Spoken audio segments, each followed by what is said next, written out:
నిన్న ముఖ్యమంత్రి గారు ఒక అధికారిక సమావేశంలో మాట్లాడుతూ ఒక సాధికారికమైనటువంటి ఒక సమావేశంలో మాట్లాడుతూ ట్రాఫిక్ నిబంధనల ఉల్లంఘనకు పాల్పడి చలాన్లు గనక పోలీసులు వేసినట్టయితే ఆ చలాన్ల అమౌంట్ అంతా కూడా ఆటో డెబిట్ అంటే నేరుగా పౌరుల యొక్క బ్యాంక్ ఖాతాల నుండి పోలీసు వాళ్లే ఆటో డెబిట్ చేసుకునే విధంగా చర్యలు చేపడతాము అని చెప్పని ప్రకటించడం జరిగింది. ఆ వీడియో ఒక్కసారి నేను ప్రజలందరి దృష్టికి కూడా తీసుకొచ్చే ప్రయత్నం చేస్తాను. తప్పని పరిస్థితిలో ఎవరి మీదైనా చలానా వేస్తే ఒక్క పైసా తగ్గించకండి.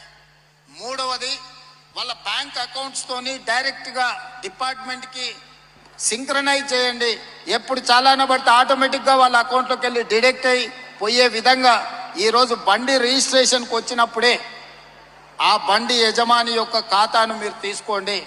బ్యాంక్ అకౌంట్ను అటాచ్ చేయండి. ఏ బండి అయితే స్పీడింగ్ చేస్తుందో, ఏ బండి అయితే సిగ్నల్ జంప్ చేస్తుందో, ఏ బండికి అయితే చలానా పడుతుందో ఆటోమేటిక్గా ఆ యజమాని అకౌంట్లో నుంచి నగదులు బదిలీ అయ్యే విధంగా మీరు ఈరోజు టెక్నాలజీని వాడుకోండి.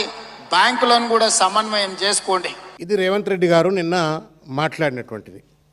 నాకు ఒక్కోసారి అనిపిస్తుంది, రేవంత్ రెడ్డి గారు ఏమైనా అమాయకుడా, కనీస రాజ్యాంగ స్ఫూర్తి కానీ లేకపోతే ప్రజలకు సంబంధించినటువంటి చట్టాలు అమలు చేయాలంటే ఉన్నటువంటి ఒక కాన్స్ట్రెయింట్స్ ఏంటి, ఎనేబులర్స్ డిజేబులర్స్ అంటాం మేనేజ్మెంట్లో.